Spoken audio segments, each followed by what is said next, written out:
Hello, everybody. Well, at least to Vintage Love 90, who's on.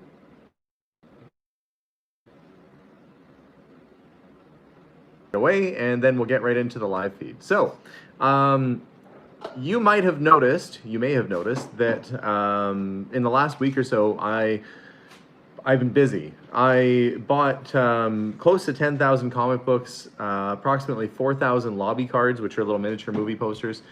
A Picasso, you name it. We had a busy packed couple weeks here.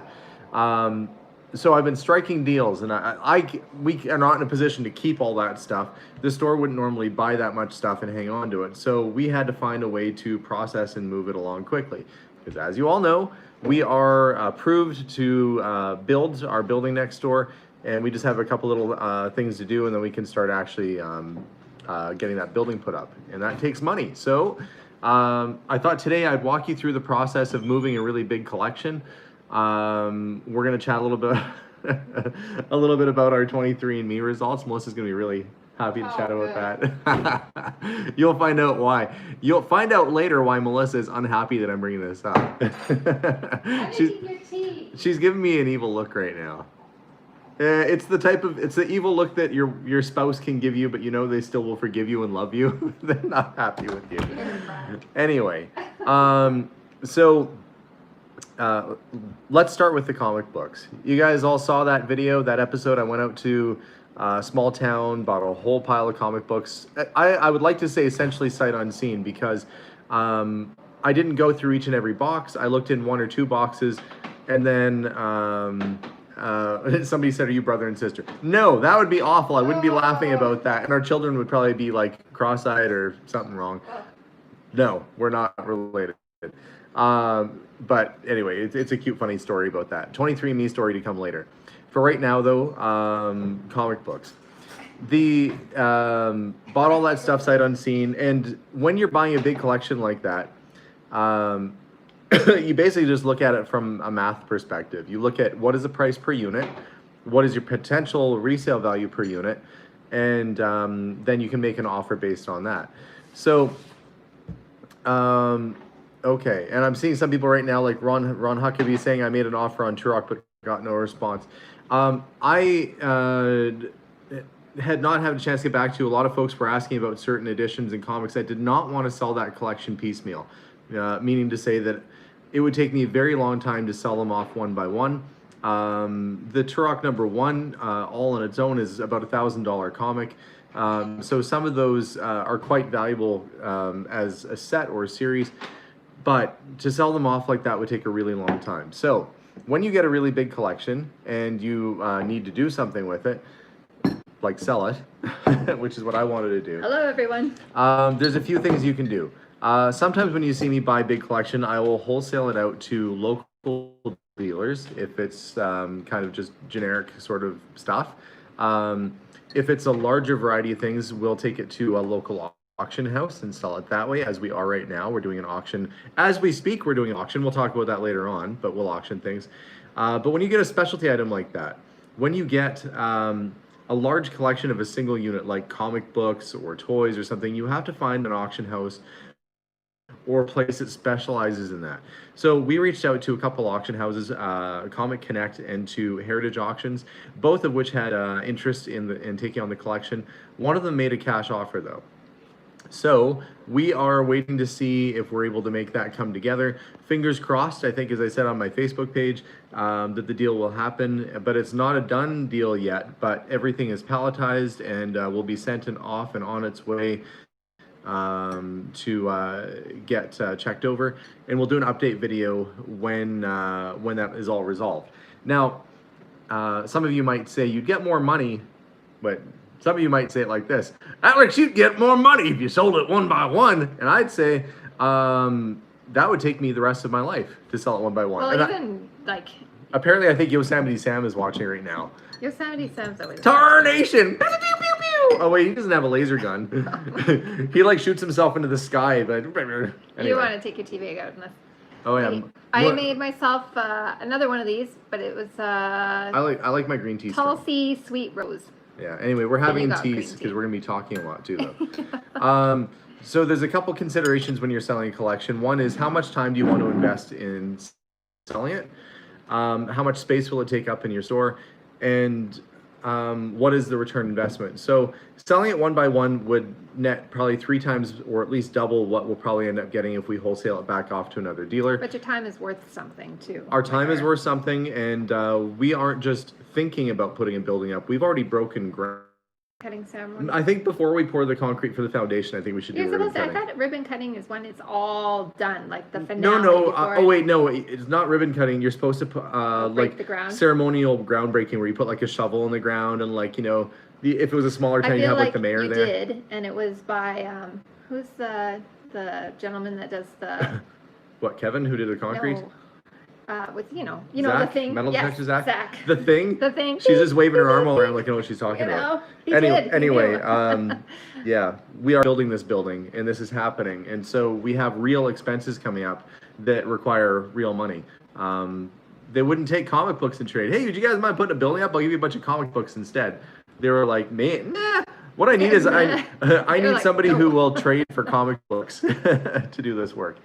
Anyway, so that deal should go ahead. But basically, you just go online and you look for the right place to do it. Incidentally, the people we bought it from knew exactly what the stuff was worth. If you didn't notice, they owned every single price guide and grading book and everything known to mankind. It's not that they weren't aware what their collection was worth. It's that they just were done. They were done. They were through. They didn't really need the money. They just wanted them to go. They wanted them out of the storage unit and out of storage. So it was an educated decision that they made. It was an educated choice. It's not like somebody inherited them and they didn't know what they had. The people spent a lifetime educating themselves in terms of value and condition and collectability. So it's a different situation. They willingly and knowingly sold the comics for the price that they did. And with some hard work this past week, I was able to rustle up somebody who's interested in them and will turn a good tidy profit from it. Well, and then they can make some money too, which is good for them. Yeah. But thank you very much. You had a super chat. Yeah. So anyway, we're very grateful to have gotten that collection. I was quite nervous, buying that many comic books all at once is, and not being a comic book guy. I mean, you could probably tell from watching the video. Not that I don't like comic books. I love them for the artwork. I love them for what they are. They're wonderful things. What I don't like is how fussy comic book people are when it comes to condition. Because they have to be. They have to be. It's what they do. I get it. You want it perfect. And same with sports card collectors too. You don't want the corners and then the centering has to be good and all that stuff. The stamp collectors are the same way. Coin and currency collectors, very, very fussy. For me, it's way easier if you have like an old metal sign and you're like, yep, that's an old metal sign right there. And they're like, okay, I'll buy that. And then off they go. It's not like, well, it's got a little scuff here and a little scuff there. And so I know you're asking $100, but I'll give you 50 cents for it. It's like, nah, that's the price. If you want it, there it is. You can have it. So it's a much different buying and selling experience with that sort of stuff. And as much as I like them, it takes a lot of time and energy to manage a collection like that and also get your grading correct. So anyway, they're off. They're palletized. They're gone. They're going to be assessed and hopefully we'll have a sale. Did you send the binders too? Everything. Oh yeah. Everything I got, I just pushed the entire collection, big little books, collectibles, everything just went right to somebody else. But that means that we should have some funds set aside to do the foundation, at least on the building, and that will help us out quite a bit. So by making a 3-hour trip out of town and back, so 6 hours of my life, I was able to pay for the foundation of our building, and I think that's worthwhile right there. That's He worthwhile. says that because I don't understand any of this, of course. And I said, let me get this straight. You're going to take 6 hours of your life to go and get some comic books. She wasn't on board at first. She thought I was crazy. I'm on board now that they're going. Yeah. This is our struggle.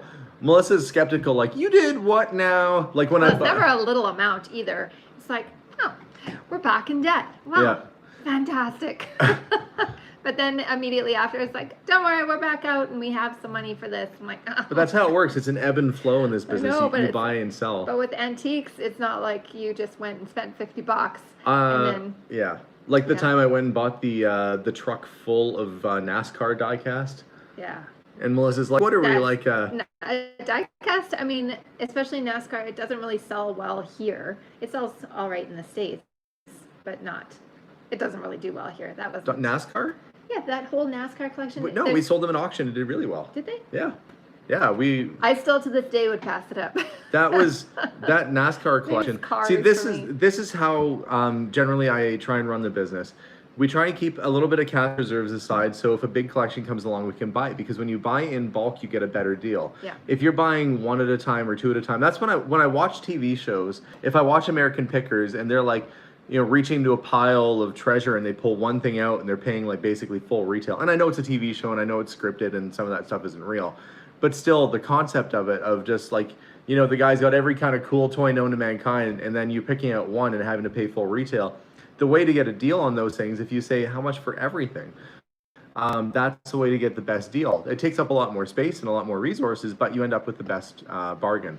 And so for me, I try and keep a list of clients for many different types of products that I can call on a moment's notice. And if I'm smart, a lot of times things sell right after I buy it. I'll buy something and then I'll send a picture or send information off to somebody that I know is interested in that type of product, and it'll be gone sometimes on the way home. Yeah. Which is and so people write and they're like, well, how do you sell stuff so fast? Your value in this business is having a client list and knowing what contacts and resources you have versus just your ability to go out and buy stuff, because there's no point just buying things and not being able to sell it. Matthew's right. When it comes to eBay, you need to make sure that you see what things have sold for, and not just that, sold for recently in the last few completed years. Listings. Yeah, never. Yeah. Because you can ask anything I could sell a sock on eBay for $1 million. That doesn't mean that's what it's worth. One heck of a sock. It better be. Yeah. What if it's Moses' sock? It's like last used in desert. It's wet from parting the sea. It smells like the ocean in Old Man Foot. Then maybe that's $1 million sock. I don't know. Anyway. It's buffering for me. We are pleased as punch that the comics are going to be finding a new home, and that it helped us to work towards our goals. So yeah, that is all off and on its way. So I'm gonna segue now and talk about the auction sale. Oh, I thought you were going right to the. My pauses are starting to sound like Jeff Goldblum. It's chaos theory and comic books are really exciting. But let's talk a little bit about our auction sale. I could go on for two. Okay, I'm going to stop now. Yeah, good. Melissa doesn't like it when I pretend to be Jeff Goldblum. Was your newest COVID test different than the one that you had a few months ago? Okay, I guess I'll answer questions at the same time too. How about that? And then people are like, you're distracted on your channel. You're like a gerbil with no attention span. Well, this is why we're answering questions at the same time. It's like having a giant room of people with us. Yeah. The COVID test was different this past time around, because this time I think they successfully reached the back of my brain. The last time they're like, oh, in we go. And I'm like, well, that wasn't so bad. This time they're like, until I could feel like I could put anyway. Yeah, it seemed to be real. I'm like, whoa, I can feel my eyeball twitching. Like, I'm pretty sure you got back there. Like, well, we got to get a good swab. Anyway. We have 3 types of tests. I don't know if it's the same everywhere. You can just go to the drugstore and get a throat swab, which is for asymptomatic.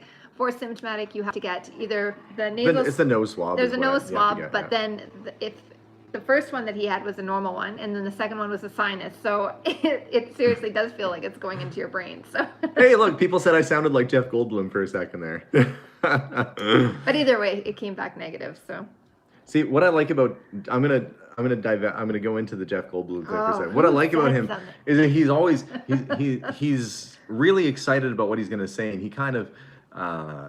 When you're Jeff Goldblum, you have to kind of, put emphasis on things. And there's often not a period. You wouldn't know exactly when a sentence starts and ends, because everything kind of becomes exciting for no apparent reason. But that's the wonderful thing about Jeff Goldblum. Anyway, my mom was a Jeff Goldblum fan when she was younger. Anyway. Oh, you know what? Somebody said, what's on your hand? So for those of you that don't know, I teach preschool, and one of my students put a sticker on my hand today. Yep. And you left it there. Well, I've washed my hands. I've bleached my whole room today, and it was so attached. Took some hair, I'm sure. So, what was I talking about before I went off Well, topic? see what happens when you start doing Jeff Bull. Oh, we were talking about the COVID testing. No, but before that, you were I was going to start talking about the auction. auction. Yeah. Okay. Well, I'll wrap it up. Somebody asked me a question about the COVID test. Yes. Anyway, it came back negative, thankfully. I only have a bunch of. I've just worked myself into it. When you have ulcers, it's quite painful. But we are going to heal and get better and rest a little bit. And the reason I was sick, and here's a segue. This is the reason why there's a segue into this. I got sick because I was working so hard. Why was I working so hard? Because I was trying to buy and sell things to help us to get money to pay for a building. The comic books helped us with the money for the foundation, but now we're doing an auction sale, and that took all of my energy prior to the last few weeks. So basically the last month, I was putting hundreds of items. I think 400 or 500 items total I put through the auction sale. And Yeah, that's crazy. it was an insane amount of work. It was really, really crazy busy, but it's going to be so wild to see it ending.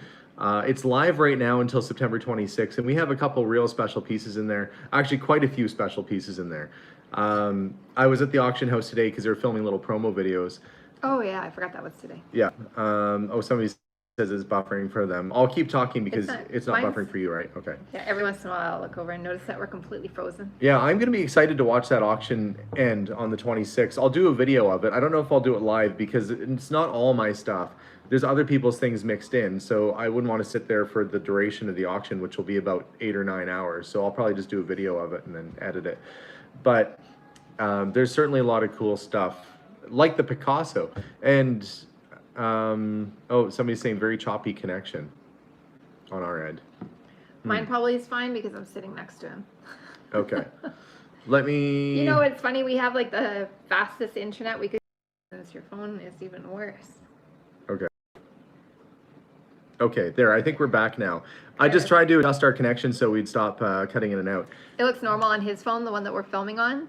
Yeah.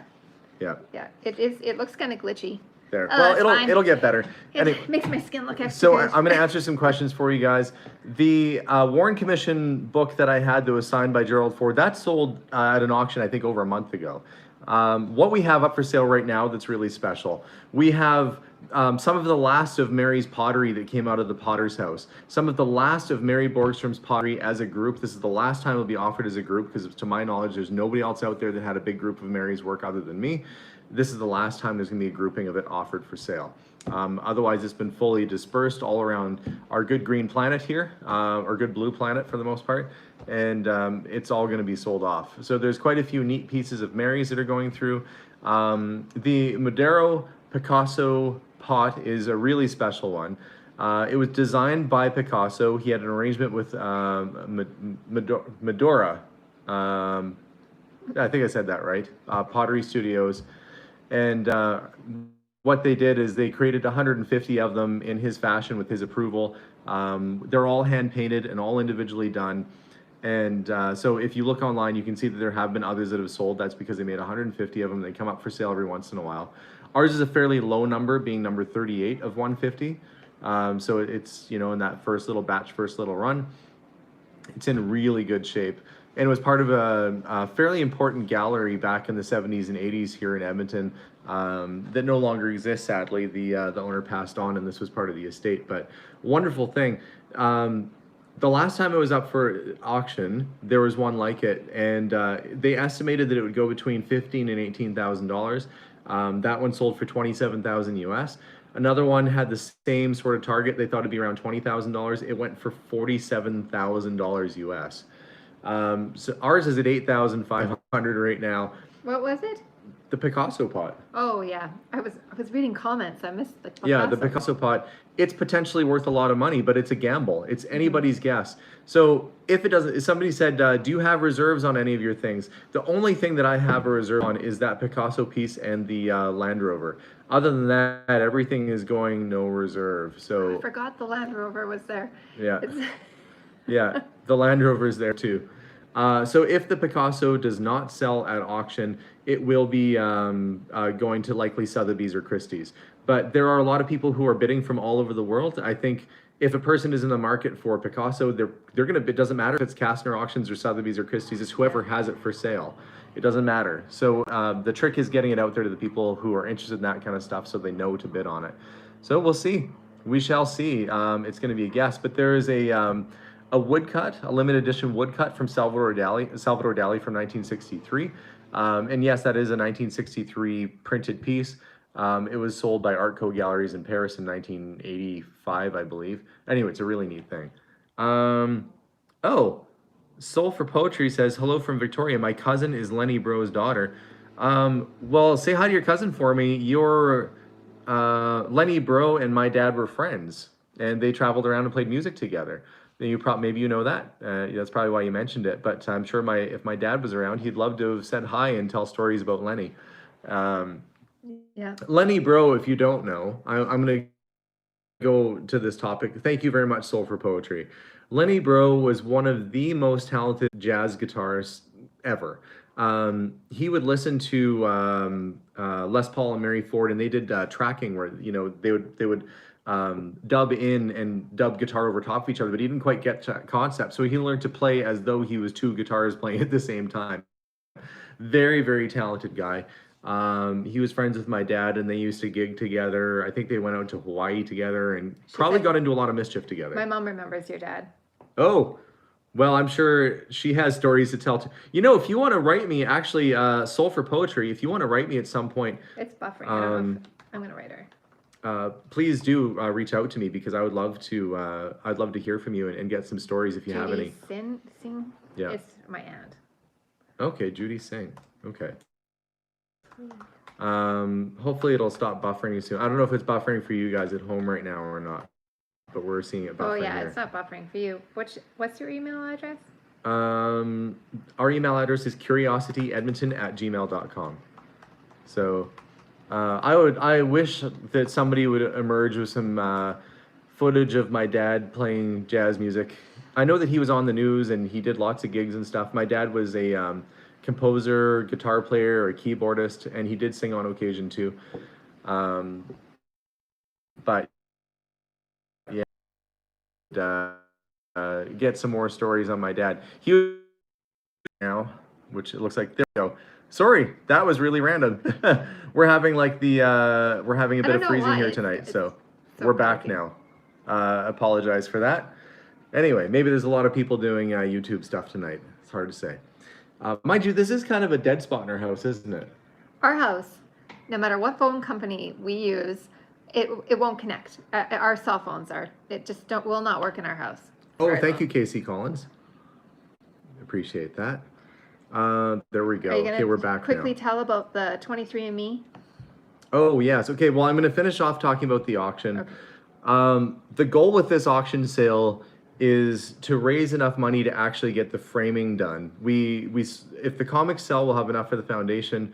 It's funny, we started building this building without the money in the bank, but with the confidence in myself that I could come up with the cash, that I could be creative and find the money, and that's what we're doing right now. So the auction sale, the intention of that is to try and raise enough money from selling items there that we'll have enough to put the frame up and hopefully get a roof on. Basically, if you get a building so it's lockable, you can do work over it over the winter. You need walls, you need a window, door, and a roof, and you're pretty much good to go. So we are going to be watching that very carefully, but it's kauctions.ca, and you just click on the login section or scroll down to where it says Curiosity Sale. And a good number, about 400 or 500 of those lots are from our store. You might recognize some things that I found. I even took in the Wild West shoe polish stand, the one that I stripped the paint on and found out it still had the advertising under it. There's all sorts of neat stuff. There's a flight suit that was used by Major Jerry Burry, who was a training pilot with the Mercury 7 space program, where he checked out the astronauts when they were checking out on jets. So some really, really interesting pieces there. I really brought a lot of key pieces into the auction sale, which always makes me nervous. There is a Flintlock Pistol, which is really cool there too. It's from 1810. It has a brass barrel, so likely it was a nautical piece. And, you know, from 1810, that would be right around the time of the War of 1812, Canada and the US, when we had a bit of a run at it. And that could have very well been used by somebody in that battle, being it's a Canadian piece. So lots of very cool historical items, and I hope that people out there are going to get something very special and very interesting. Matthew, whenever he posts, his name is in blue, and he put the link up for us. Yeah, it's somebody said Forever in Blue Jean says that Flintlock pistol is awesome. Yeah, it's pretty cool. It's such a cool piece. We ended up with a pair of Flintlock pistols and that single Flintlock pistol. We had a dueling set and then this one. The dueling set actually went towards trading toward the Harley Davidson that we have. And the single one, I was keeping it sort of aside. I was going to put it out at the shop, but I thought I'm going to put it through the sale as a key piece, key part of that auction, and hope that it finds the right home. So there's quite a few pieces in there that are very special that you're not going to see again. It's definitely worth checking out. All right, I'll take a couple minutes to answer a few questions, and then we'll jump over and chat about the 23andMe. So let's see, what's up with the Potter's house? Nothing. It's a house, people live in it, they pay us rent, and they seem very happy, so we're happy with that situation. Let's see, I'm just trying to look and see what else. Oh, Dave, Nitrous Diecast Dave says, did you sell that motorcycle engine? The 19 Henderson 4 motorcycle engine that I traded for the BMW. This is what happened with that. I traded 1956 BMW R25 in pretty good shape for a 1919 Henderson engine. I traded the Henderson engine for two 1950s Lambrettas. You're all good? Yeah. Okay. I traded. There's stuff falling off the shelves. I'm just waiting for Melissa to come back. Okay. I traded the motorcycle engine for two 1950s Lambrettas and $4,500 cash. So I ended up getting basically almost double what I would have got for that BMW motorcycle in the end. So yes, that's gone. Let's see. The Funko Pops, they all sold at auction a while ago. Occasionally some pop up here and there at auction, but that stuff's all gone. Did not metal detect the trench just yet. Are we getting an update on the Cobra soon? We did an update on the Cobra, Julian. I gave it away for free to a guy and his kid. We gave it away for them to have a father and son project. So I think people were wondering though if they had like. Oh, if the family did an update. Yeah. They just sent me, they're not YouTubers.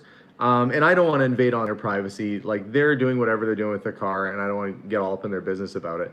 But they did send me a video. They had it running and driving properly, and they're tootling around in it. So they have made some progress with the car. They're having fun with it. You know, to see the guy and his kid working on it, that's what it's all about, right? Patio.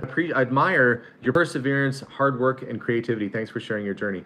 I was talking to my son, Steven, about that today, about how important it is to have a positive attitude in life, to not give up on things that you really believe in, and to keep things and do them regularly. You can get yourself quite far in life. Oh, I think we froze for a second there. Yeah. Hopefully we're back now. Most of a lot of it. Yeah. Somebody said, can I buy a bunch of those old movie posters? The posters and comics, consider them gone. They're already palletized. That was a deal. I just basically moved my purchase along to another dealer, and that's done. The Land Rover was not meant for me for winter. I did some trading and swapping and ended up with that. I was not planning on keeping the Land Rover. It was one of those things where somebody had it and then I ended up with it. It's actually not a bad vehicle. It runs and drives fine.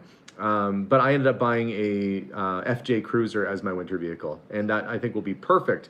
It has a, you know, I don't know if you've been inside of an old Land Rover like that, but there is no insulation at all. You may as well be inside of a steamer trunk. And I know I've used that analogy before, but the British make steamer trunks with wheels. That's what they do. That Austin van, this Land Rover, you don't need much. It's just like tin over your head, aluminum body, and there's nothing for, you know, fancy accoutrement inside. What happened to the other store? Maggie, we still have the other store. It's up for sale right now.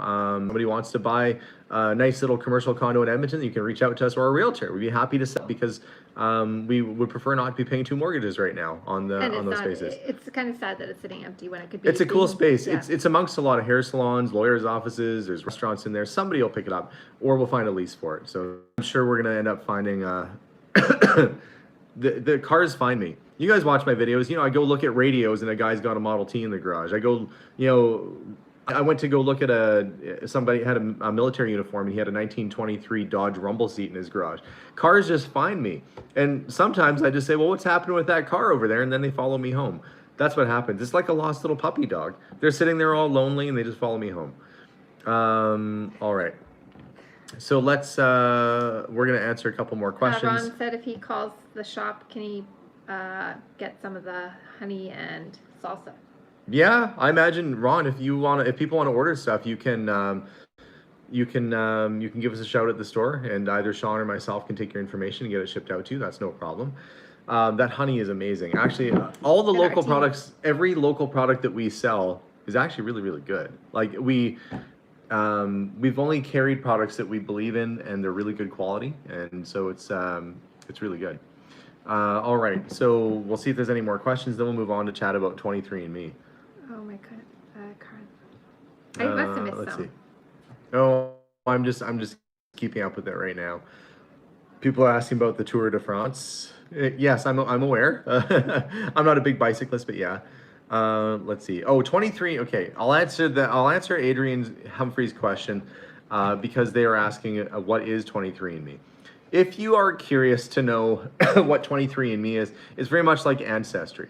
So with Ancestry.com or Ancestry.ca or 23andMe, essentially you spit into a tube, you mail your tube, they test your DNA, and they tell you stuff about yourself. And if somebody out there has done it as well and they're related to you, it'll pop up and show them as a family member. So that's how I found out I had a sister. Well, not through 23andMe, but through Ancestry. Yeah. I did the test, and then probably 6 months later, Heather did the test. And I did it because I was curious to know.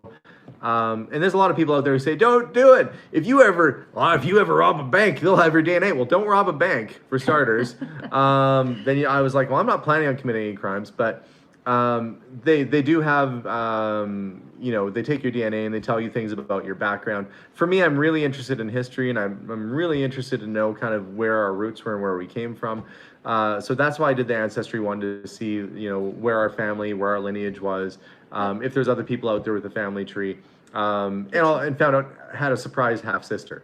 The 23andMe is a little bit more, I don't want to say gimmicky, but it has more likely to have a widow's peak, more likely, this is your percentage of having green eyes, this is your percentage of chance because of your DNA that you have what? Yeah, so it said for me that I would likely have dark brown eyes, medium toned skin, but I'm like, this is all stuff they could have taken off of my picture. But then it says that you're a better sprinter than a long distance runner. But the funny thing was, we're going through, and we got Heather to do it too. So Heather's on here right now. So yeah, she commented. We did see the comment. Yeah, so Heather did the 23andMe as well. And I have to say, it was kind of nice to see Heather pop up on a second test. And the Ancestry test, it said close relative, potentially first cousin. Yeah. Because they're probably like, mystery sister, and they don't want to get themselves in trouble. On 23andMe, it said half sister, you share a parent. It was like there was no messing around. It was like there was no like, I wonder who this person is. Because when Heather first contacted him, she's like, how are we related? Like, how are we related this much? In fact, not only were Heather and I related, we are the most related people to each other over anybody else on it, like other cousins and things like that. It's like Heather and I are like right there. So when we did that test, second time with 23andMe, she came up as being my half sister, and it's just nice to reaffirm it, and it just kind of, it sinks in even just a little bit deeper that she's my family, and not that I hadn't.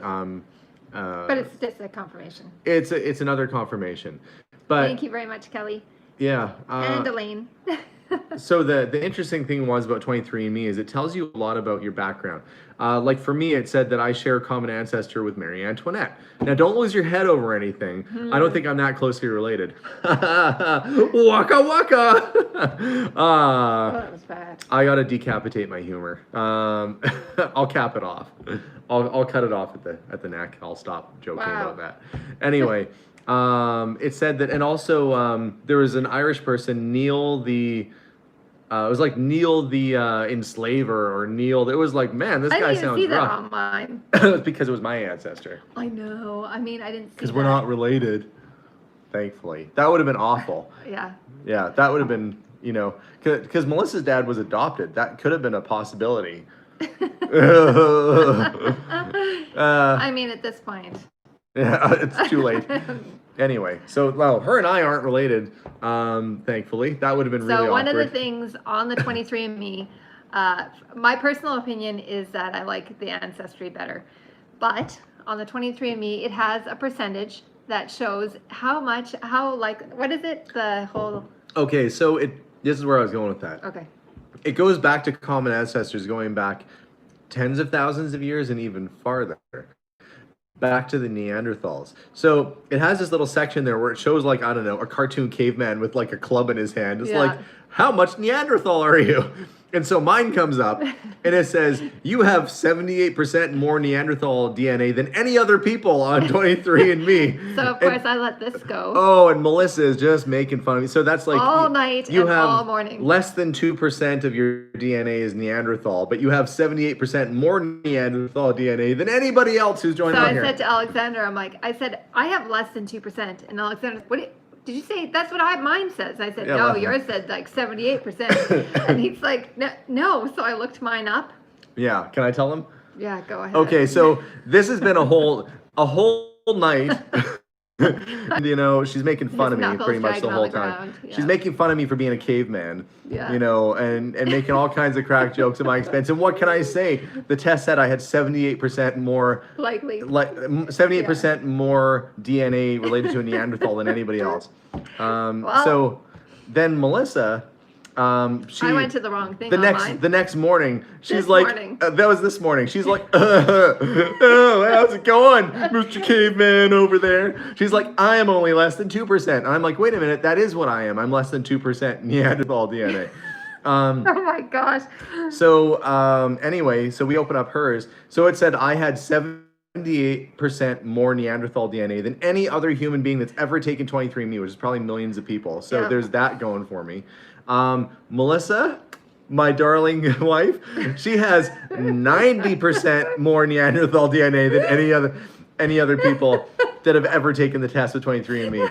So This was like 276 parts, whatever the amount is. And mine was like 290. maybe So, it's our subconscious Neanderthal ancestry that brought us together. maybe. A couple of Neanderthals here. So don't expect greatness from this channel. You're working with a couple of Neanderthals. I was so surprised, and it serves me right because I teased him pretty good. Yeah, but it said that the only inherited trait that we got from our Neanderthal ancestors is both that we can sprint really Yeah. quickly but not run for long distance. I can sprint. Yeah, I can run long distance though, because me. if there's many times that Melissa will chase me for whatever reason, she'll just break out and start chasing me. I can keep running and she'll just give up. She'll be like, "Meh, I'll get him later when he doesn't suspect it." And that's what happens. I'm like, "Ha ha, ha, I got away," and she's like, "You have to come home eventually." Then I'll get like the wet willy in the ear, or get a foot in my face. Like, "What are you doing?" And I was like, "That's from earlier when you pested me and I chased you." Anyway. So apparently we're both good sprinters, but I can still Yeah. outrun her. Yeah. So anyway, that was exciting, and no extra siblings. That was the thing. So no other siblings. So Heather, you're the chosen one. You are the chosen special one. I told her she should screenshot it and send it to her parents, who kind of deny this whole thing is real, or I don't know what their deal is. They just have decided they want anybody to be in their lives, which is a shame because life is so short and they're missing out on all kinds of wonderful things. Frankly, I would have been happy to have, included them in our lives and have met them and, gotten past this, gone for a barbecue, invited them up here. But apparently we're not good enough or something. Oh, I don't think that's it. I It's don't like know. Their own story. Their They're wrapped feelings up are in their own hurt story. and they don't want to have anything to do with anybody. It has nothing to do with you. It has to do with them. I don't know. It still makes you feel like you're not good enough, though, when they're like, "You're out of my life." Like my aunt and uncle did that to me. They're like, "You're out of my life." Like, "Hey guys, I've got a sister. We don't like that. You're out of our lives." And I'm like, okay, well, I guess, it's not like they were sending me Christmas presents anyway. What? I don't know. It's, It is sad to lose somebody out of your life because of something like that, but that's their choice. That's what they have to do. And the, you know, Yeah. the sad thing is, so my aunt asked my cousins not to talk to me too, if you can believe that. So she said, I don't want you guys talking to him either, apparently. And I was out somewhere, and my cousins and I have no issue with each other. In fact, I had no issue with my aunt prior to me finding out I had a sister. Well, that Um, wasn't the issue. they didn't like how I announced that I had a sister. They wanted to stay private, like, you know, keep the dirty little secret in the closet. So they were mad about that.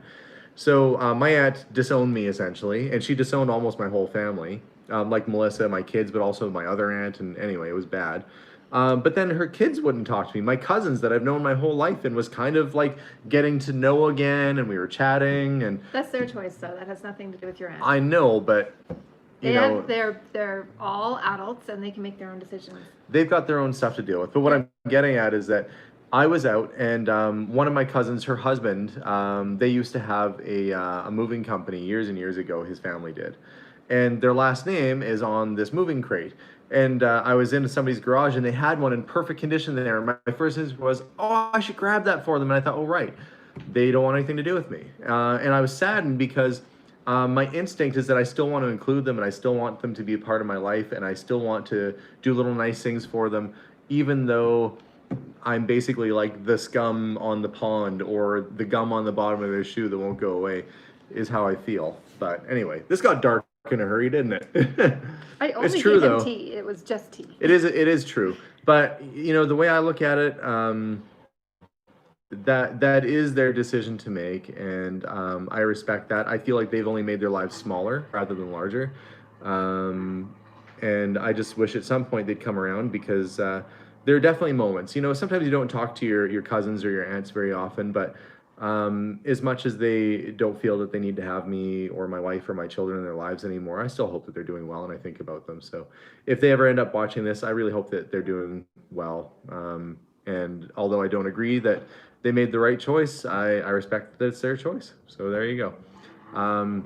But yeah, so end of 23andMe was, there was no extra family members, no extra things going on. But I am going to try, I'm not going to leave it on a down note. I'm going to try and inspire you guys. I'm going to try and help you to live your best life.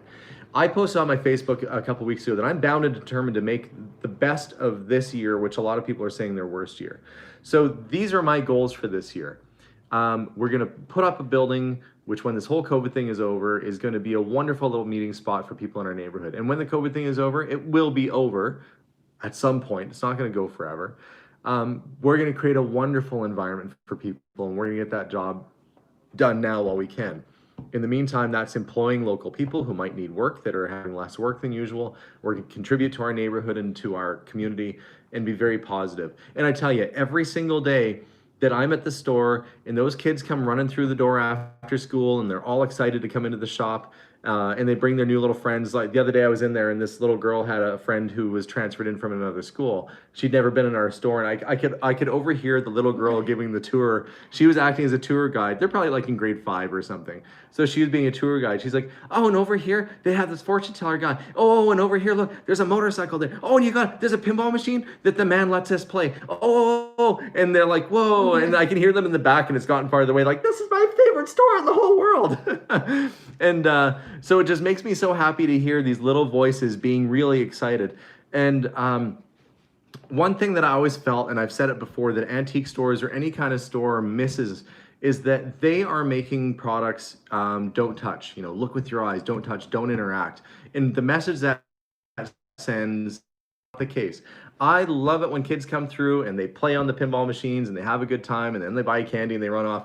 The fact that we are giving them this experience, giving them these memories for the rest of their lives, makes me feel like we're doing something special. So when people say, like, what do you collect or what's important to you? The things aren't important. Mm-hmm. Knowing that we're passing along memories to these kids is important to me. Knowing that I'm passing on memories and hopefully experiences to my kids is important to me.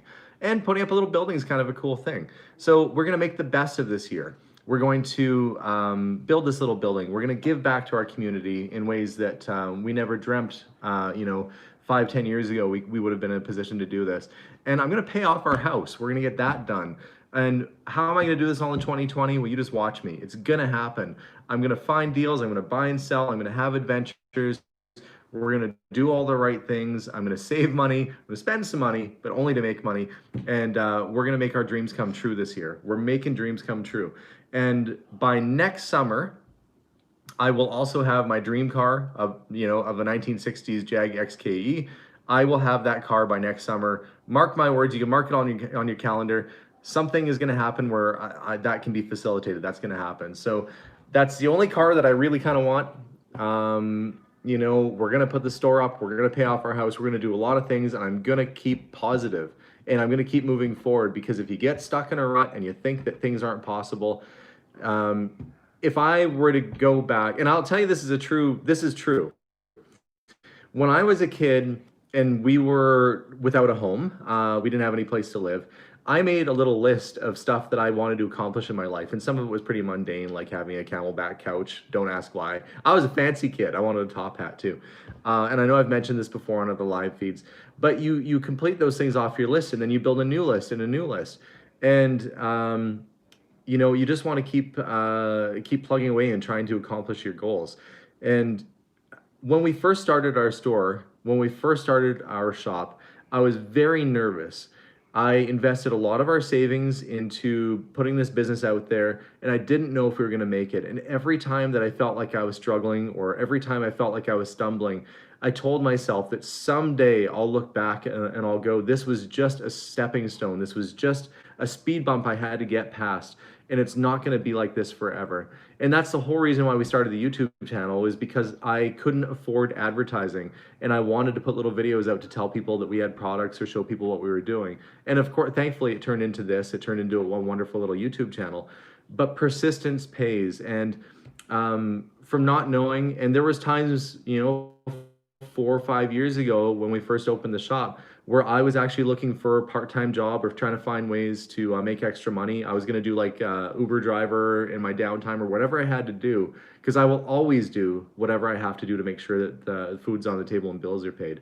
But things started taking off, and the store was doing well, and I stayed focused on what we wanted to do, which was to carry exceptionally cool things and to create an exceptionally cool environment. And the store is doing well.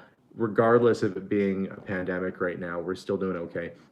And I'm grateful for that. And I'm grateful for all of you watching at home too. Mm-hmm. But when you have those moments in your life, when you feel as though things are not going to get better, just remember that they will.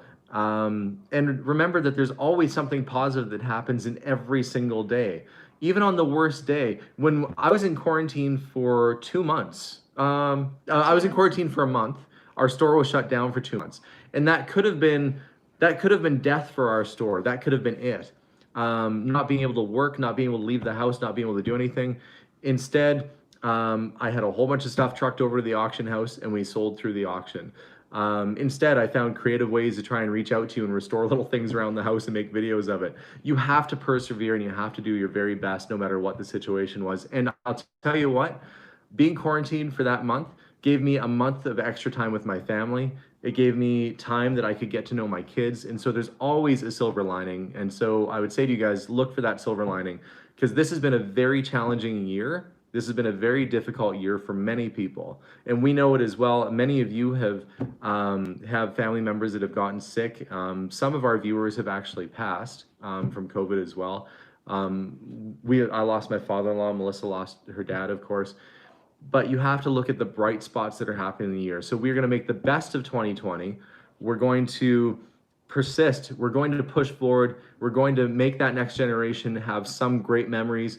For all those kids that might be scared or going to school, at least they can come in my store and get some really cool candy and see Zoltar, and he can give them their fortune. They can play a pinball game, and they'll get some good memories out of this year. And for me, that's making 2020 all worthwhile. So we're going to keep at it and plugging away. We're working on old cars, we're building buildings, and we're building our future together. Oh, Danny says COVID's fake. Danny, I'm so sorry, but you can't, you're preaching to the wrong choir by saying stuff like that. But we're not going to get into we're not going to get into whether you think COVID is fake or not. But the truth is that he's being hopeful anyways. Okay. Well, I hope that it ends. I hope that whatever ailment we're facing right now ends. I don't care what you call it. Yeah. Everybody wants to get back to life as normal, but what I'm saying is no matter what your adversity is, um, In our push store, past. we have everybody wears masks, including us. So that's the Yeah. same with for teaching. I have to wear a mask. My volunteers have to wear a mask, but the kids don't because they're 3 and 4. So, You know, I've always been a half glass full sort of person, always. Um, you know, if life pushes your face in the dirt, plant seeds while you're down there, you know, and you're going to watch things grow. There's always something positive that's going to come out of any situation if you can see the positive in it. Attitude is everything. And attitude is what drives humankind, and attitude is what drives compassion and all the wonderful things that we love about society and people and human beings. It all comes from our heart and from our dreams, and those are the most important things in life.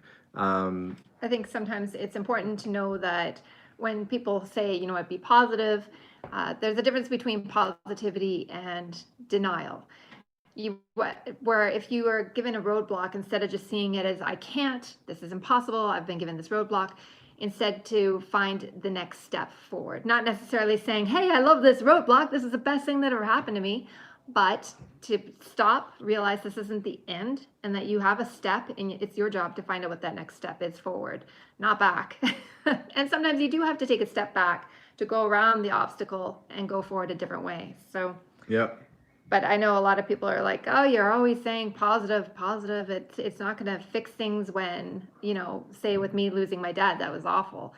But with everything, I got to spend more time. Actually, I got to appreciate with that how much time I got to spend with my dad and how close I actually got to be with my dad, that it actually affected me horribly because of how much I love my dad.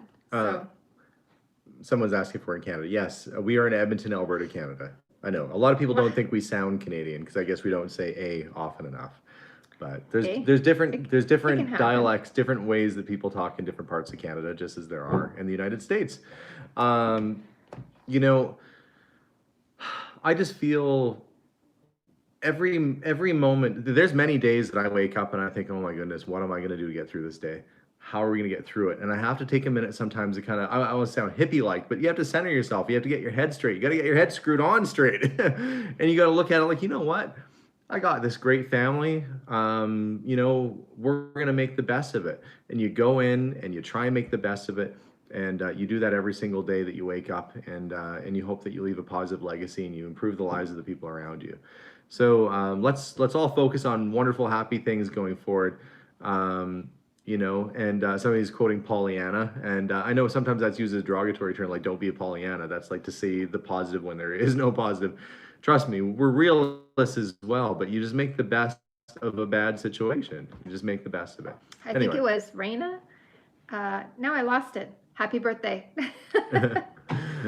Should she ask you to say happy birthday to herself? Yeah, I think so. Either Okay. way, she asked twice. Well, happy birthday. Who knows? Maybe it's somebody else's channel and it's their daughter or their. My mom is working today, but this would have been my mom and dad's wedding anniversary. And how many years would it have been? A lot. It would have been 44 years, I think, this year. Because they were born, or not born, they were married in 76. So that's a long tenure. Atris Diecast said, if you ever need any help, Alex, let me know. And Matthew paid $2 to be your cousin. Oh, great. Somebody says, can you do a John Travolta impression? I hadn't really thought about doing a John Travolta. I took my daughter out and she ran away the other day. Oh. Christopher Waltz. He's always excited. The kids are running around with their little toys. Christopher Waltz is a German actor who's been in many movies. Quentin Tarantino. You know the kids like Christopher Waltz. Anyway, he's always like this grumbly, mildly creepy guy. I don't know. That's not Christopher Waltz. She's looking up some random guy on Facebook now. It's not random. Waltz, it's Waltz. Oh, Waltz. Yeah, anyway. You know, kids running around with their little toys. I don't know what's going on. That's such a bizarre one to try to imitate. I don't know. He just has an interesting accent. Some people do the same accent in every movie. We were having a bit of a dialogue, and I can't remember who said it the other day. They said that I was saying that John Wayne is like the same character no matter what, and I was joking that John Wayne, they cast him as Genghis Khan. Incidentally, that movie, a lot of people died because they used a nuclear test site, and a lot of actually that's why John Wayne died. He worked on that the Conquerors or whatever that movie was called, where he played Genghis Khan, and the bright bulbs over at the studio thought, say, I know just a place nobody ever uses it. Well, why is that? Because it's nuclear, and everybody got sick on that set. But I was saying that John Wayne was basically the same character no matter what. Like, John Wayne gets put in any situation. He's like, I'm Genghis Khan, partner. Like, okay, well, that's who you are now. That's right. They just put eyeliner on him and stuff. Anyway, but someone was saying that, what's his name now? Not, oh my goodness. He's like a meme. The actor, I'm going to have a complete meltdown. Anyway. What is he off of? Oh, he was in, I'll say Kick Butt. That's not the real movie. He played the daddy superhero in that movie. I happen to have the internet. Oh my God. Somebody else is going to notice it right there. Okay, I'll tell you right away. Nicolas Cage. Wow, how could I forget Nicolas Cage? Oh my God, that was bad. So okay. Somebody wrote me and said Nicolas Cage is like the John Wayne for movies. He basically is Nicolas Cage in every movie he does. And it's true, he is. Christopher Walken. Now, I used to be able to do a Christopher Walken, but I have to get into the right headspace around that. But yeah, so it's been Nicolas Cage was Damon Mack. Thank you. There we go.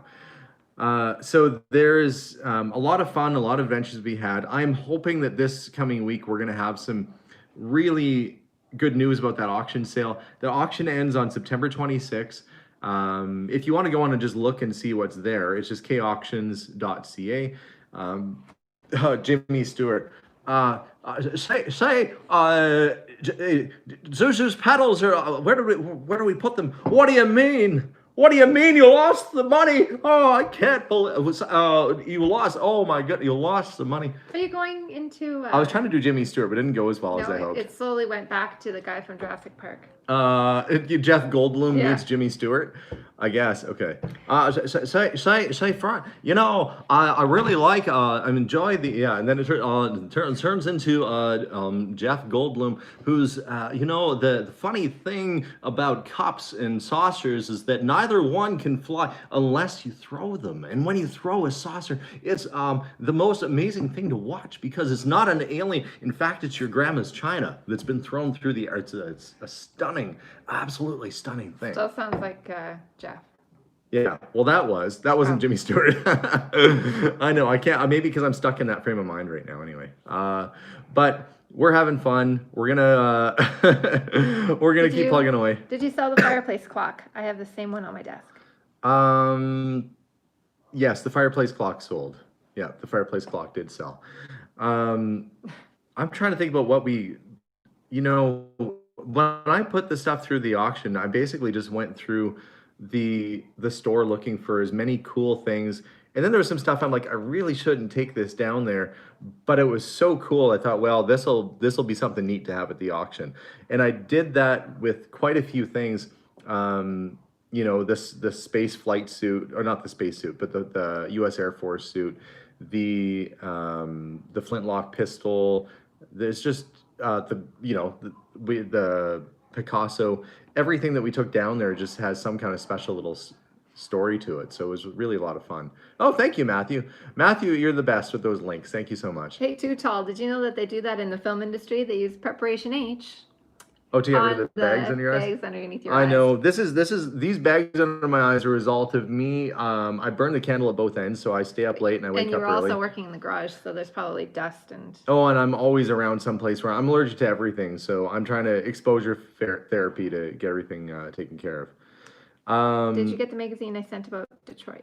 Oh, yes, I did. At some point, we will have to visit Detroit, but we were unable to cross the border, and they just said that the border's closed for another month now, too. So no traveling in my future. But heck, I'm going to have a whole lot of travel points saved up on my flight plan. Hopefully the airline stays. The more I spend on my credit card, the more travel points I build up, because I envisioned that this year was gonna be the year of travel. Incidentally, I was planning on going to Northumberland, England, to see where my family, my ancestor has come from. I was gonna try and visit Heather a couple more times. I had a lot of travel that I wanted to do this year, and that didn't end up happening. So Yeah. I told Melissa and the kids that when this all settles down, we're gonna use those travel points that are saved up instead to maybe go to Hawaii or go on a vacation as a We family. usually go to Maui, which Usually we've been twice. Usually. You know, every second times. Saturday we're in Maui. We've only been to Maui, I meant to say. Mai Twice. tais and luau's. It's just the life for us. I don't know Wow. who I'm turning into there.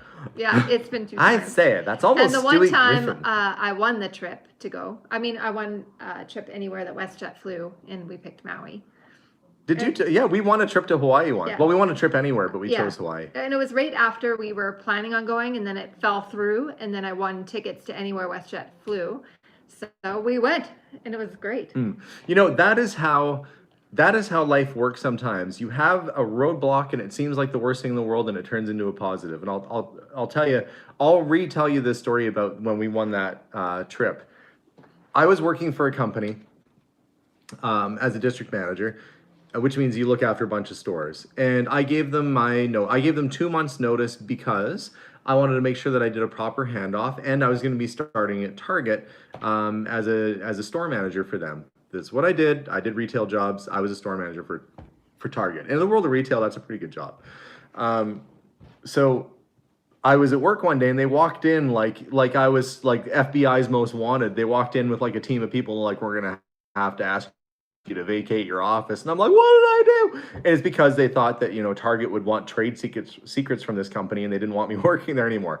Anyway, I was bummed out. I was so down. I was like, I can't believe it. And the way they walked me, I couldn't say goodbye to any of my coworkers. It was just the worst feeling because I hadn't done anything wrong. I gave them lots of notice. I prepared all my documents to give a proper handoff. I made sure all the stores were in good shape. And they still walked me out like I was a criminal. And I know that a lot of places do that. They walk as soon as you give your notice. I think some larger home repair companies do that too, because they just like, we'll just pay you out and off you go. So I was bummed out. And at the time I was driving a 1952 MGTD. So it's hard to have a bad day when you're driving a car like that, because the top is down and you can't be like, wee, wee. So anyway, I was a little bit bummed out. I would have been more bummed out if I was in a normal car, but since I was in that car, I was still having fun driving home. Anyway, so I get home and Melissa says, well, since you're home and you don't have to work today, why don't we go to Klondike Days, which is like basically an exposition. It's the fair. We went to the fair. And it was only on for a couple weeks or whatever. So we said, okay, we'll go down there. We'll take the kids. And we went on some roller coasters and did some stuff. And I was like on the roller coaster with Steve. And I'm like, I can't believe they walked me out. And you're like going around on the roller coaster. Anyway, so we walk into this hall and they're handing out these show bags. They're like, they have coupons and promotional a stuff. little can of Coca-Cola and a whole bunch of coupons in it. And you said, when they went to hand you one, you said, I said, no, you know what? I don't really need to carry a bag of stuff around, and I don't drink pop. And I do, but I just didn't feel like carrying this thing around. And the lady was like, are you sure? You might change your mind. There's a bunch of coupons in here. And she was like putting it towards me, and I ended up taking it. And I forgot that bag of stuff. Like, it was one of those like drawstring kind of bags that you can get. I forgot that bag under a bench. I had to go find it so many times. And we were sitting waiting for the kids to kind of go through a younger kid kind of area. no, we were in the food court area. Yeah, but it was where that farm and everything was. Oh yeah, we were sitting like at a picnic table indoors, and we decided and I started to go through the things, all the coupons, and it looked like it was like a white envelope. I mean, there was tons of coupons and like a bunch of like, you know, it slices, it dices, like. And it says, congratulations, you've won a trip to anywhere that WestJet. Well, it just said congratulations on the outside. And she holds it up. She said, "Do you get one of these?" And I looked in my bag. I'm like, "No." Yeah. So then inside it says, congratulations, you've won blah, blah, blah. But it seemed like a big fat scam, right? Like, oh, right, I did. But so I phoned in. I ended up phoning WestJet to find out if this even existed. if they'd provided that kind of a prize. And there was only one or two, remember?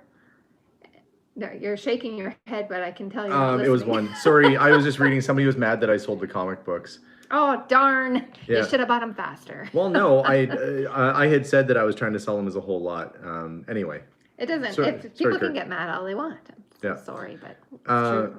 But then we ended up having, it ended up being legit. And I got to tell Alexander, I'm like, well, maybe going to Maui will make you feel better. He's like, okay. But So I guess the moral of the story was, had they not, so not only did they walked me out of my job before I was supposed to be done, because I gave them 2 months notice, but because I gave them 2 months notice, by law here, they had to pay me out my notice period. So they had to pay me for 2 months to be off. yeah. And we had the time to go to Hawaii now. So I got paid for 2 months to go to Hawaii. And we went for like 2 weeks or something like that. But had I not been laid off, which seemed like a really bad thing early, I wouldn't have been paid for 2 months. I didn't have to work. We wouldn't have gone to the fair. We wouldn't have won a trip to Hawaii, nor had the time to do it. So everything kind of turns out for a reason sometimes. And even with the store, I had a decent job prior to opening the store, and I was feeling a little bit bummed out just working inside shopping malls. I was a retail manager again, and I wanted to do something a little bit more exciting and fun. And I thought, okay, well, let's take this chance. And all those times that something could have gone one way or the other, and it ended up leading us in this path. And I look at how fortunate I am that my job is to go and meet people and dig around and buy their cool stuff and sell it. What a fun job I have, and how lucky am I to do it. And then sharing these stories with you guys. I would never have met Mary. Her legacy may have been lost. That house probably would have been torn or burnt down. Well, the stories like how we end up being part of other people's lives as well. Yeah. It's funny how much it does kind of intertwine and things lead to the next thing. It's pretty amazing. Everything seems to work out. Even the bad things in time lead to something good. So I know a lot of times you hear people say that I wouldn't want to redo the past because it's led me to where I am now. And I believe that. I believe that you learn from your mistakes, you grow from them, but also sometimes, when I was looking for part-time work when we started our store, because maybe I would have just taken a job and not continued on with the store, and I would have never have met Adam, or I would have never have met Mary, or a number of things. Hans wouldn't have been in our life the way he is. And, all those wonderful things that come out of the last few years. And I'm grateful for all the bad things that happened to us that led us to the good things that are happening now. Yeah. So we're, trust me, we are very grateful. We're going to take the last few minutes here to answer some questions, and then we're going to log out. So let's see. What happened to the gorgeous frame painting of Curiosity Inc.? It was a painting of a store created by the store. I have it at the store. I don't have it hanging up right now. I'm going to find a better spot for it, but I guess I feel a little bit shy. I feel a little bit, having of your face, it's kind of like... I don't think I've even seen it. It's at the store. I feel like... I don't know. He did this wonderful honor to paint it for me, but I feel like it's almost grandiose of me to put a picture of myself up at my own store. It feels funny. I love it, and it was a beautiful gesture, and I have to find a spot for it. I know that I do, but I haven't put it up just yet because... Your mom's. Yeah, put it up. My mom said, "There, Mom, you can look at my mug all day long there."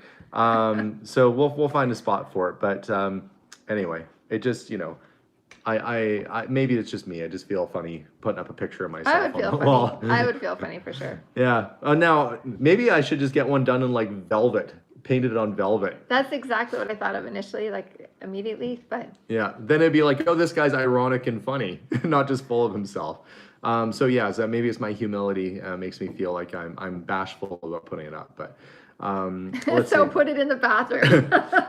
Yeah, he did a wonderful job doing it, so we'll find a good spot for it. And Mr. Bailey is a fantastic person. And I didn't even see it. I want to see it. Yeah, Robert Bailey did this great little thing for Yeah, it. he is a really good artist.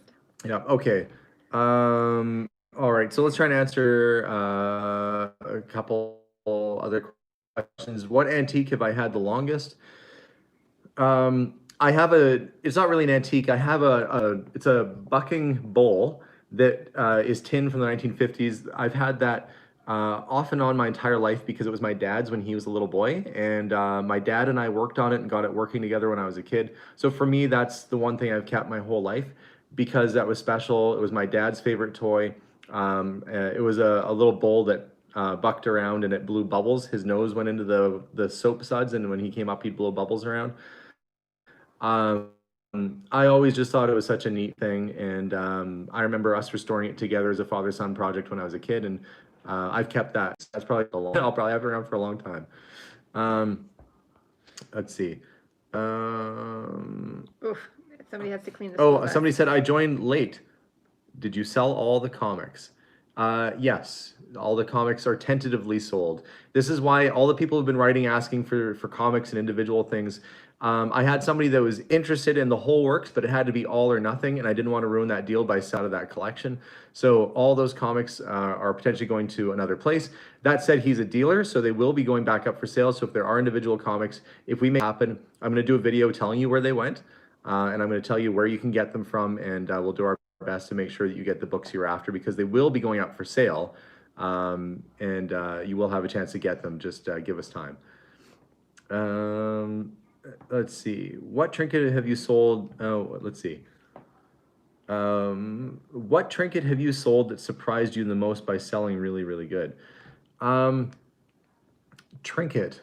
Well, that's a hard one because it depends on what you call a trinket. Like in my mind, I think of like maybe a jewelry or accessory or something like that. Well, but anything that you got that was a surprise that it was worth something more. that happens a lot, you know, and that usually happens at an auction house where you really don't know what the demand is going to be for something. You try and do your research and then you put it up and it's a runaway. I'll tell you what, I'll answer your question after the 26th of September and I'll tell you what item at that auction sale surprised me the most in terms of its sale price. How about that? Because there can be so many, but I'll give you an up-to-date version once the auction ends. Bob wants to know if you've seen any of your old cars around Edmonton. Yeah, I do. I saw somebody posted on the Volkswagen page in town, our old Volkswagen bus that we had, the blue one. Oh, yeah, And I was like, saw oh, that. that's our old Volkswagen van that we had. I used to have a Volvo P1800 or an 1800 E, which is the actually it wasn't the estate. It was a fuel-injected Volvo P1800. It was 1972. Very cool looking car. The Saint drove one. Roger Moore had one in the Saint. Neat vehicle. It's a Volvo sports car, and they're very nice looking. They're designed by Gia. Love them. Anyway, I kind of regretted selling it because it was such a wonderful vehicle. It had an excellent heater. I drove it nearly year-round, and it was such a good car. And I saw that drive by me the other day, and they had still the funny little vanity plate that I had on the front. I had a Swedish plate on the front, and I left it there. And I went, oh, there goes my old car. Sometimes that happens. I was at the lights the other day, and an old truck we had passed me, and I went, oh, there's our old truck. So you know, they're just things. You know, they're just things. Have not found another Oscar Mayer Wienermobile for sale. No. Let's see. If you love something, set it free. What's the hardest thing you had to set free? You know, the only thing, and I know I brought this up before, the only thing that I regret selling is I had an E-Type Jag. We had a 69 Jag XKE 2+2 with the 4.2 liter engine. If you're not sure what that car looks like, you can Google it. It's basically like, it's Austin Powers Jaguar, but with a hardtop version. I loved that car. It was really cool. I enjoyed it. It brought me great joy because just polishing it, and it was the sort of thing that I looked at like it was art. And I sold it because we needed money, frankly. And after I sold it and after it was gone, I thought, you know what? There hasn't been another car that I've owned that I've liked as much as that one. So that's why I keep talking about trying to get one back. But anyway, at some point I will get another one back. Apparently by next summer I'll have another one back, according to my earlier comment. Oh, somebody liked the James Bond video. I don't know. I could restore diecast, I guess. There's a lot of channels doing stuff like that. That was my stuck inside COVID project. That when I was under quarantine, I was restoring little toys and stuff around the house. But I'm glad you liked it, though. Let's see. Judy says, "Are they allowing you to build now?" Yes, Judy, you've missed some videos. We have a whole series. There's playlists on our channel. If you're not aware, you can go on our channel and search the playlist. We have a playlist called The Old Garage, and that will give you every updated video goes into that playlist. So if you want to watch the, you know, us being told no, and then us being told yes, and then being told no again, and anyway, you can watch the whole where we're at through that playlist there. That's where we post those videos. She's basically caught up now that you gave that sum up. Somebody's saying, How are the sales of your foodstuffs now that you have them displayed? They do fine, actually. I'm surprised at how much. I didn't think that food was going to end up selling well for us, and I mean, it's because it's also local. It's pretty interesting, and it's delicious. Maybe it's just us buying it all. Yeah. So the let's see, where was I at? Oh, the food sales.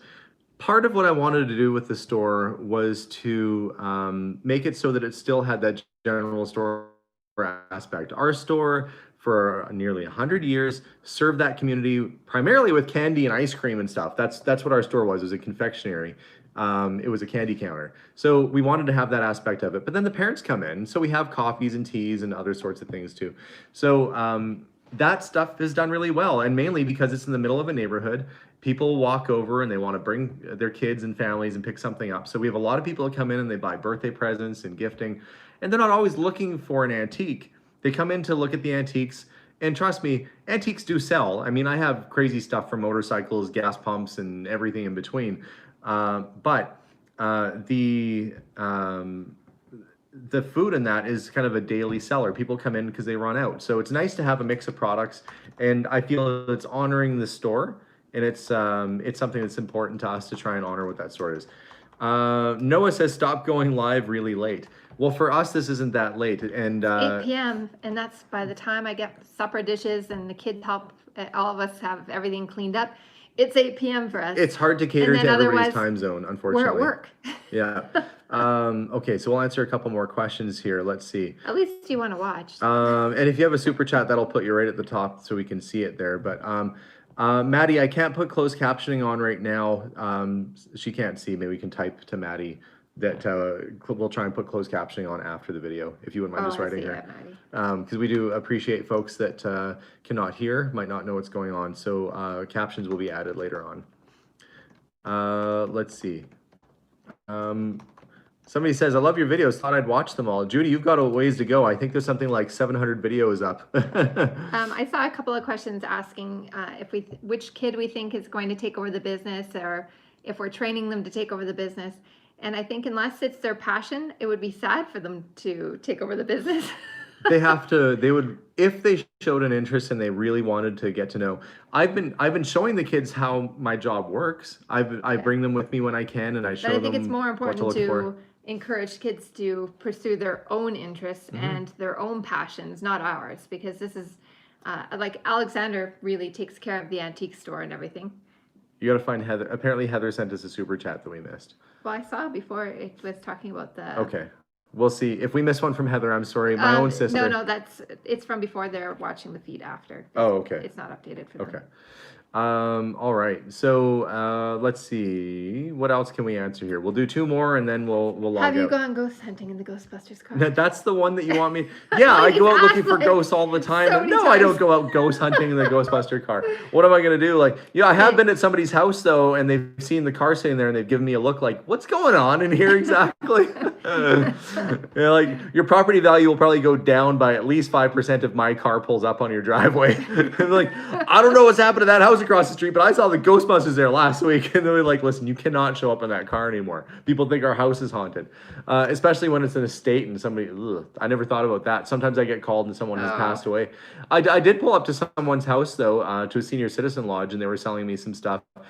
And their neighbor across the way actually burst the door, like kicked the door in. What happened? Like they thought that. I'm like, well, if I showed up, it's too late if the Ghostbusters are here. But they thought I was still a real ambulance, and they thought something went on because the person who. And I was surprised that an 80-year-old woman could kick a door down like she did. Scared the bejibbers out of me. Thank you very much. Thank you, Randy. Yeah, I was just in there. I was having a nice chat with this elderly couple in their house. I'm like, and I was probably like, I love the art. I love what you've done. You've really displayed things nicely. And then this woman, wild-eyed, kicks the door open from across the way, seeing what she thought was an ambulance on probably her friend's driveway. And, the last time she was out in the wild and saw an ambulance, that's what they looked like in 1972. Anyway, I had to explain it wasn't a real ambulance. I had explaining to do. I had an angry, wild-eyed little lady kicking doors down, asking me questions. The neighbors that were there, apparently that's probably not the first time that that woman had like burst in or overreacted, because they didn't even react to it. They're like, "It's fine, Martha. Don't worry. It's just an antique dealer." "Well, why is he in an ambulance?" I'm like, "Well, I have to explain everything." I'm like, "I use the ambulance because it has lots of room and people pay attention to it and it looks kind of cool." And anyway. Sweetheart, Yes. where's the Woody wagon? What's up with it? Oh, the Woody Wagons, boy, it's a neat car. For those of you that don't know, I own a 1939 International Woody Wagon. What's a Woody Wagon? It's a car that looks like it's made out of a log. It's a bunch of wood on the back of the car. Anyway, it's a neat vehicle. Think Beach Boys. Think a surfboard hanging out at the back, and then you get the idea what the Woody Wagon is. So, Rev, I'm going to answer your question. When I brought the Woody Wagon back, it had been in storage for over 10 years, and as a result, it wasn't running very well, and I was driving up and down the street, and it lit itself on fire, a story of which I've told before, but needless to say, you'll have to watch another live feed to get the story. I think it's called, the day the car caught on fire or something. Go back and watch that live feed. I'll tell the whole story on that one. This is our lives. This is like... So the car it caught on fire, and I thought, well, I should probably get this car into a shop. So I took it in to a shop, and they found out that the carburetor wasn't hooked up right and whatever. So they got that all resolved. The gas tank is getting cleaned. But the main thing that's wrong with that vehicle is that when somebody turned it into a hot rod, which is what they did, they put a Camaro front clip on it, which means the chassis components off of a Camaro were cut off of a Camaro. Like here's your Camaro, and they're like, and they took it off and they put it on my car, and they welded it on. But the people that did it did not do a very good job. So it did not pass an inspection because they said that it wasn't done very well. Now, it did drive down the road fine when it wasn't on fire, and it did drive straight and stop and all that. So they probably got it on there fine, but their welding wasn't the best in the world.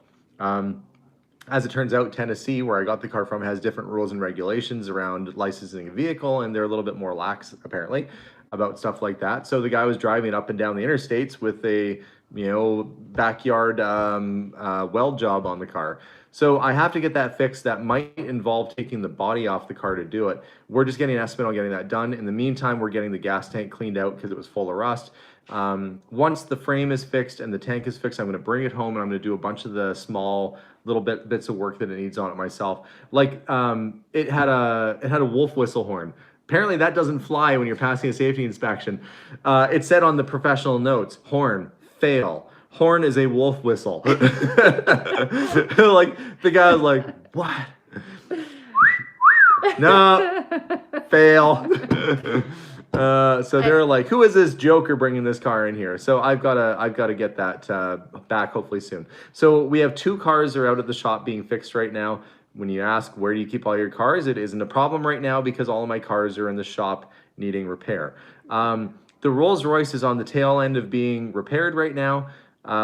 It is basically just in need of some final brake work, and I have to put some trim on, and then it's done. It should be leaving the shop hopefully in the next couple of weeks, and it will be a road registered vehicle. The Woody Wagon, probably the timing will be similar, maybe a little bit longer on that. We're probably about a month out of getting the Woody Wagon back home. But that gives me just enough time to empty all the new stuff I've put in the garage to make room for my cars when they show up. So it's busy. Balancing my life is not just running a store. It's, trying to edit and film these little videos. It's being a general contractor for our addition. It's, managing and helping to arrange getting cars repaired, parts coming and going. It's been busy, and that's why I was sick last week, because I've been doing this for several years now, and I just ran myself down. But anyway, it's been very, very busy. So I want to make sure that Matthew gets his question in because he's asked a few times and I didn't mention. The most historically significant artifact. Matthew Kelly's, what is the most historically significant thing you've had in the store? That's hard to say. We have a 1712 Milanese missal mass book church copy at the auction right now. That's a pretty historic piece. We have, I've had 1700s dueling pistols. I have a Picasso going through there. But what was really interesting to me was the book that I had that came in, and it was the lord. He was a landowner, a lord, an Irish lord, and he did this wonderful journal from the American Revolution up to about the War of 1812 or so, talking about Napoleon taking power and all that. We did end up selling that and went to a private home. We sold that when we were shut down for those 2 months. It helped pay the bills a little bit, so that piece is gone. We had Sir John Franklin's. We had a wedding gift that was given to Sir John Franklin. Somewhere at my store, I have a picture of Chuck Chandler with John Lennon and Yoko Ono when they did the sleep-in in Toronto at that hotel. So I have an original picture of John Lennon and Yoko Ono when they were doing the protest in their bed there. So there's all kinds of stuff that's come and gone.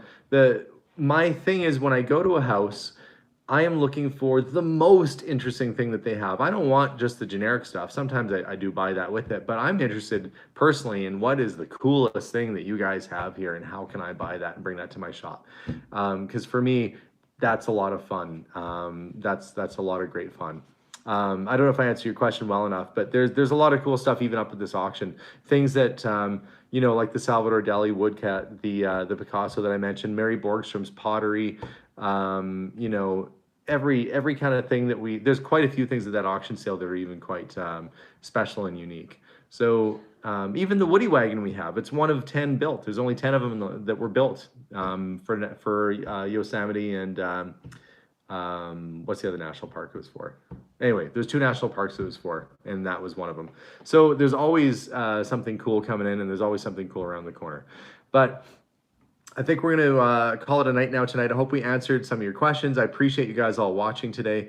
And, please do, if you have a chance, go and check and see what we have running through the auction sale, kauctions.ca. I'll do an update video on that once the auction ends on the 26th. And in the meantime, it's just fingers crossed. We'll wait and see if we are able to get enough funds together from that sale to get that building put up. So have a wonderful night, guys. We hope you're all doing well. Stay safe. And for all those of you on the West Coast, please be careful. I know there's lots of smoke and lots of fire and lots of horrible things happening out there. So please be safe. And our best wishes to all of you. So have a wonderful night, guys. We'll see you all soon. And bye for now. Good night, everyone. Bye, guys.